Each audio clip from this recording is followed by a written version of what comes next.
레위기 1장. 여호와께서 모세를 불러 회막에서 그에게 다음과 같이 말씀하셨습니다.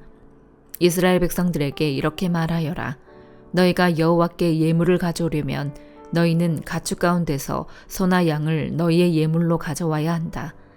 만약 서로 예물을 삼아 번제를 드리려고 하면 흠이 없는 수컷을 드려야 한다. 회막문으로 그가 그것을 가지고 오면 여호와 앞에서 기쁨으로 받아들여질 것이다. 그가 번제물의 머리에 손을 얹어야 한다. 그러면 그를 위한 속죄제물로 기쁘게 받아들여질 것이다. 그는 여호와 앞에서 황소를 잡아야 하며 아론의 자손인 제사장들은 그 피를 가져다가 회막문 앞에 제단 사방에 뿌려야 한다. 제사를 드리는 사람은 번제물의 껍질을 벗기고 토막을 내야 한다. 아론의 자손인 제사장들은 제단에 불을 놓고 그 위에 나무들을 가지런히 놓아야 한다. 그 후에 아론의 자손인 제사장들은 번제물의 토막들과 머리와 기름이 있는 부위를 제단 위에 불붙은 나무 위에 두어야 한다. 그리고 제사를 드리는 사람은 제물의 내장과 다리를 물로 씻어야 한다. 그 후에 제사장은 제물의 모든 부분을 제단에서 불태워야 한다. 이것은 번제이며 여호와께서 기뻐하시는 향기로운 화제다. 만약 그 예물이 가축의 때 곧 양이나 염소로 번제를 드린다면 흠이 없는 수컷을 드려야 한다.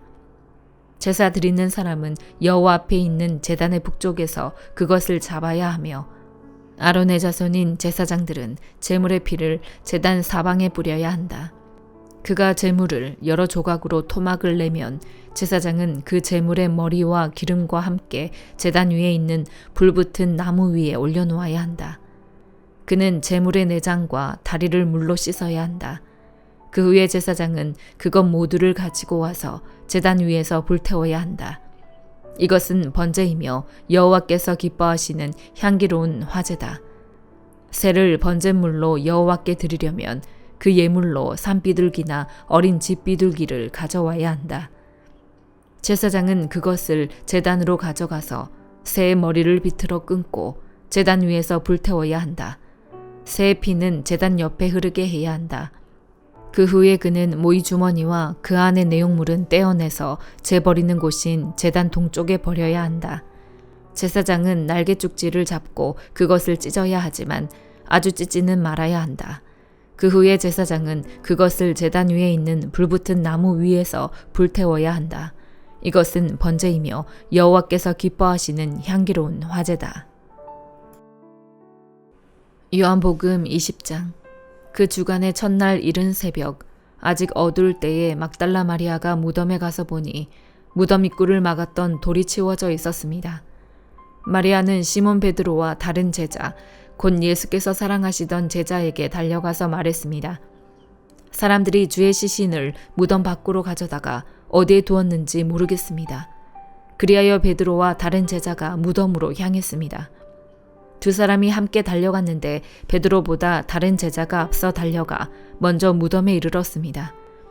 그 다른 제자가 몸을 굽혀 안을 살펴보았는데 고운 삼배만 놓여 있는 것을 보았으나 무덤 안으로 들어가지는 않았습니다.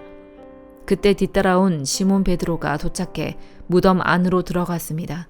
그가 들어가 보니 고운 삼배가 놓여 있고 예수의 머리를 감쌌던 수건은 고운 삼배와 함께 있지 않고 따로 개켜져 있었습니다. 그제야 무덤에 먼저 도착한 그 다른 제자도 안으로 들어가서 보고 믿었습니다. 그들은 아직도 예수께서 죽은 사람 가운데서 살아나야 한다는 성경을 깨닫지 못하고 있었습니다. 그러고 나서 제자들은 자기들의 집으로 돌아갔습니다. 그러나 마리아는 무덤 밖에 서서 울고 있었습니다.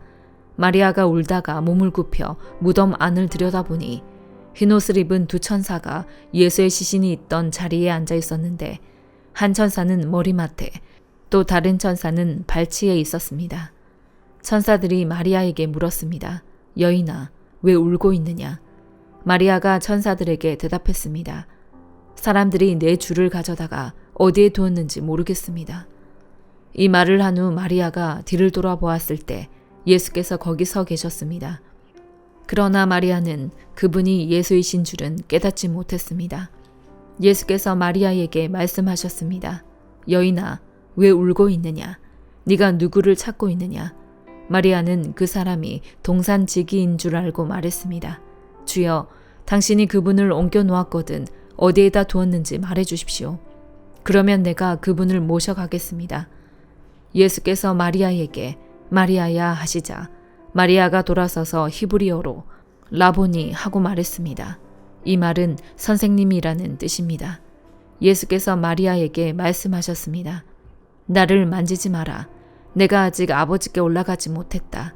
너는 내 형제들에게 가서 내가 내 아버지 곧 너희 아버지 내 하나님 곧 너희 하나님께로 올라갈 것이다 라고 말하여라.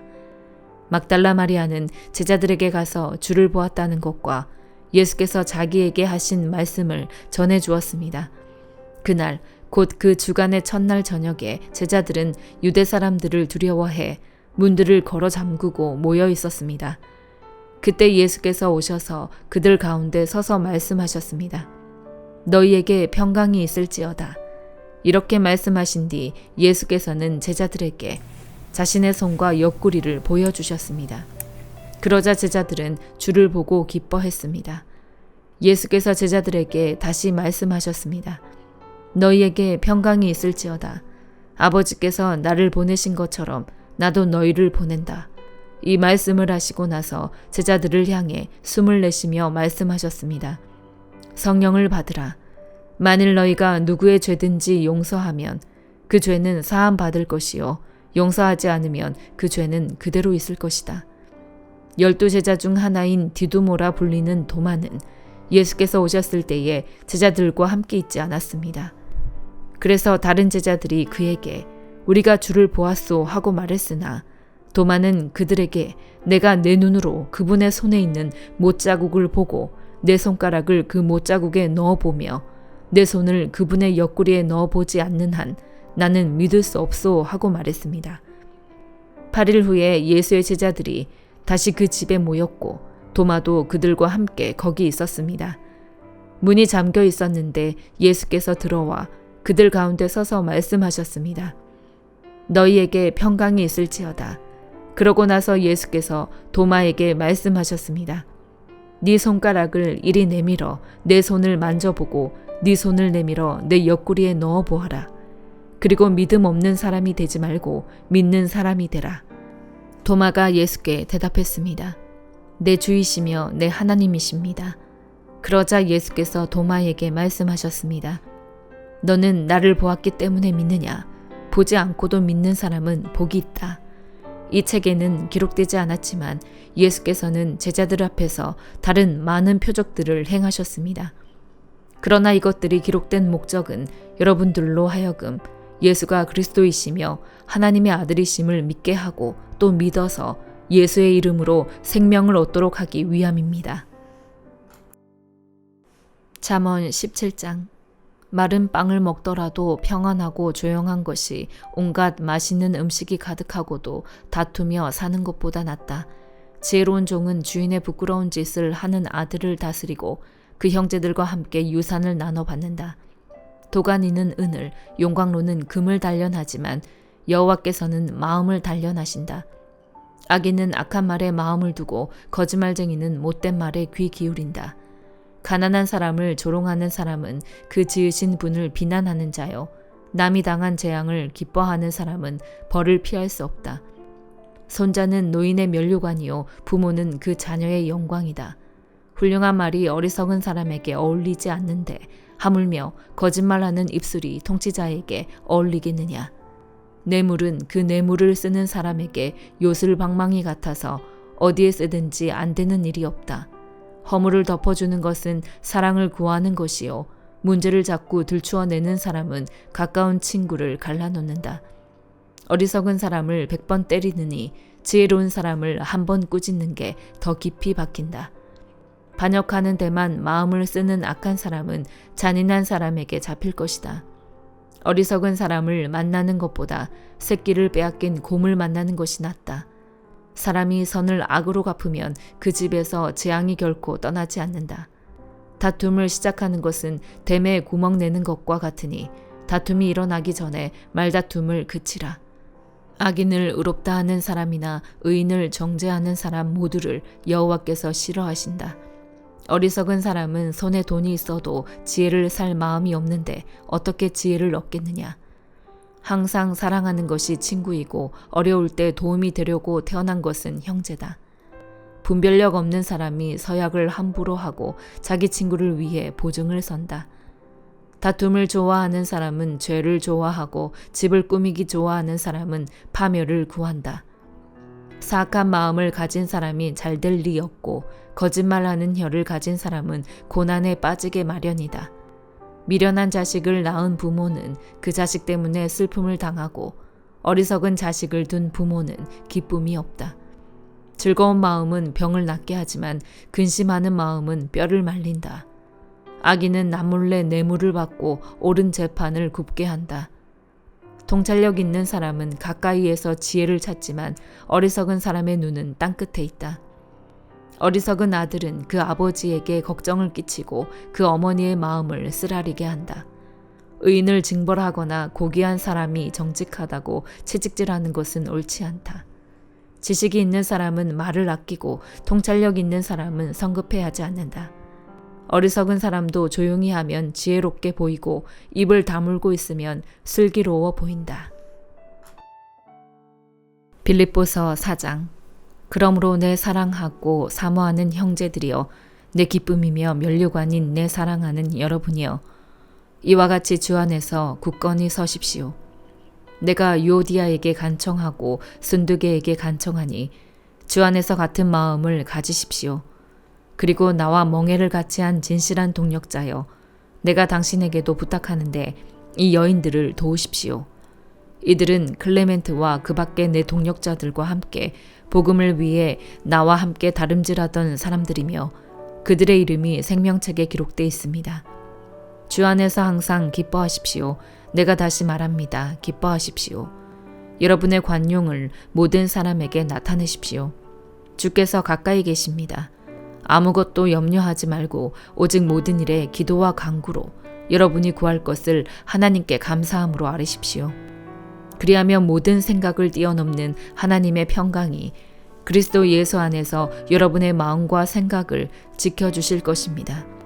마지막으로 형제들이여, 무엇이든지 진실하고 무엇이든지 경건하고 무엇이든지 의롭고 무엇이든지 거룩하고 무엇이든지 사랑할 만하고 무엇이든지 칭찬할 만한 일이 있다면 거기에 무슨 덕이나 무슨 기림이 있든지 이것들을 생각하십시오. 여러분은 내게서 배우고 받고 듣고 본 이것들을 실천하십시오. 그러면 평강의 하나님께서 여러분과 함께 계실 것입니다. 내가 주 안에서 크게 기뻐하는 것은 여러분이 나를 위해 생각하던 것이 이미 싹이 났기 때문입니다. 이에 대해 여러분이 관심은 있었지만 표현할 기회가 없었습니다. 내가 궁핍함으로 이런 말을 하는 것이 아닙니다. 나는 어떤 처지에 있든지 자족하는 법을 배웠습니다. 나는 궁핍에 처할 줄도 알고 풍부에 처할 줄도 압니다. 나는 배부르든 배고프든 풍족하든 궁핍하든 모든 형편에 처하는 비결을 배웠습니다. 내게 능력 주시는 분 안에서 내가 모든 일을 감당할 수 있습니다. 여러분이 내 환난에 함께 참여했으니 잘했습니다. 빌립보 사람들이여, 여러분이 알다시피 복음 전파 활동 초기에 내가 마케도니아를 떠날 때 나를 위해 주고받는 일에 동참한 교회는 오직 여러분밖에 없습니다.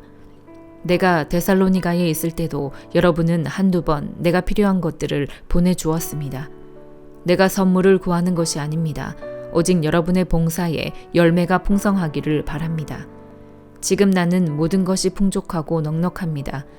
여러분에게서 온 에바브로디도를 통해 받은 것으로 인해 풍족하니 이것은 하나님께서 기뻐 받으실 향기로운 제물입니다. 내 하나님께서 그리스도 예수 안에서 영광 가운데 그분의 풍성하심을 따라 여러분의 모든 필요를 채워주실 것입니다. 하나님 우리 아버지께 영광이 무궁하시기를 빕니다. 아멘. 그리스도 예수 안에 있는 모든 성도들에게 안부를 전해 주십시오. 나와 함께 있는 형제들이 여러분에게 안부를 전합니다. 모든 성도들, 특히 가이사 집안 사람들이 여러분에게 안부를 전합니다. 주 예수 그리스도의 은혜가 여러분의 심령에 함께 하기를 빕니다. 아멘.